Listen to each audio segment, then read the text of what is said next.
मेरे YouTube channel में आप सबका स्वागत है। मैं कल भी एक चैप्टर बाबा साहेब के बारे में एक चैप्टर पढ़ के सुनाई थी। आज भी मैं सुनाना चाहती हूँ। कृपया आप लोग मेरे चैनल को सब्सक्राइब कीजिए, लाइक कीजिए। आज दूसरा चैप्टर का नाम है मेरा जन्म मूल नक्षत्र में हुआ। वो किताब का नाम है मेरी कहानी मेरी जुबानी। डॉक्टर भीमराव रामजी अंबेडकर।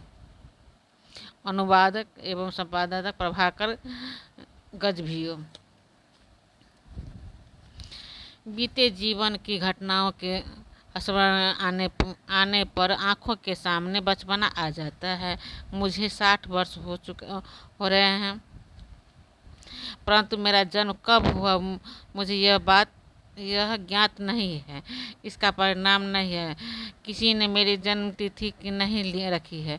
मेरे माता पिताजी को उनका महत्व नहीं लगा। बच्चे का जन्म हुआ जिसके उसमें क्या विशेष है, ये तारीख क्यों ध्यान में रखे, ऐसे मेरे माता पिताजी को लगा।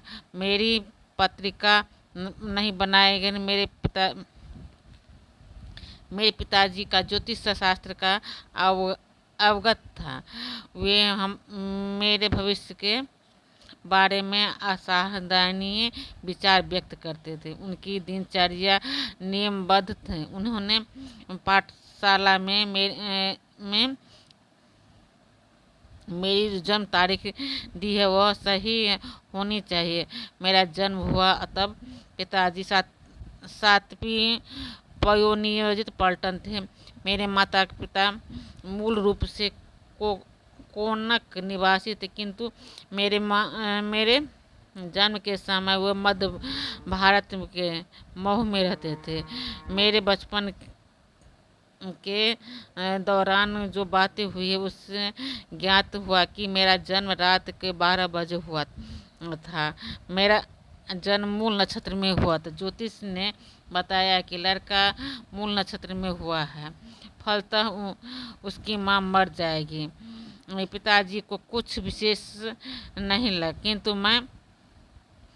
किंतु मेरे भाई बहन मुझे जरूर तिरस्कार करने लगे। लड़का अशुभ है कहकर सारे लोग मेरी भर्त्सना करते थे। बचपन में की यादों का स्मरण होने पर मुझे आश्चर्य होता है।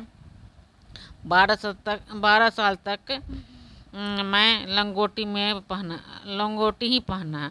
लोगों की लकड़ियाँ फोड़ देने के लिए मेरे घर घर घूमते थे।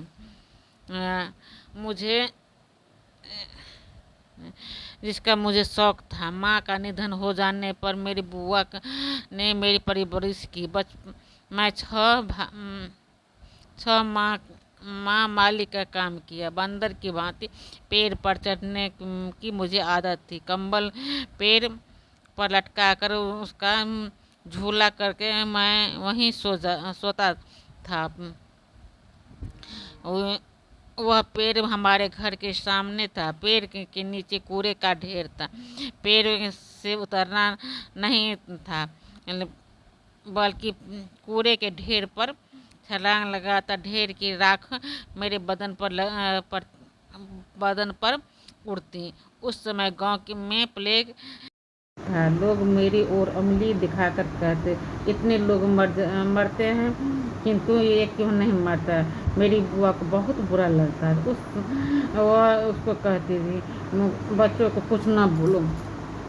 बचपन में माँ के निधन हो जाने पर उन्हें स्वतंत्रता का दुरुपयोग किया। अब इस लड़के के हाथ से कुछ होने वाला नहीं, ऐसा सब कहते थे। आज उनमें से कोई भी जीवित नहीं है। उसका मुझे अफसोस है। उसकी भविष्यवाणी आज झूठी साबित हुई। उन्हें भी आनंद हुआ होता। मैं जनावर चराने का काम भी किया। शायद मैं चरवाहा भी हो गया होता, किंतु पिताजी को लगता था कि मैं पत्थर फोड़ने का काम न करूं, वरन छाया में बैठ कर काम करना, इतना शौक मुझ में आया। आज इस व्यवस्था में पहुंचा हूँ, इसका कारण कोई यह नहीं समझे कि मुझे कुछ जन्मजात गुण थे। दरअसल मैं अपने प्रयत्न का परिश्रम से यहाँ तक पहुंचा। मेरे पिताजी का कबीरपंथी साधु थे, वे विद्या प्रेमी थे। उसे घर को धर्मशाला या विद्यासन कहना पड़ेगा।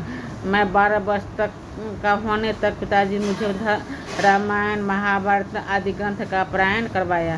वे बहुत धर्मनिष्ठ थे। एक बार मैंने बुआ के पास हट पकड़ा कि पाठशाला में नहीं जाऊंगा। मैंने उनसे कहा, मैंने आगे कहा, बुआ तू कहती है शाला में जावे, तो शाला में जाने से क्या होगा? बुआ बेचारी क्या जवाब देती।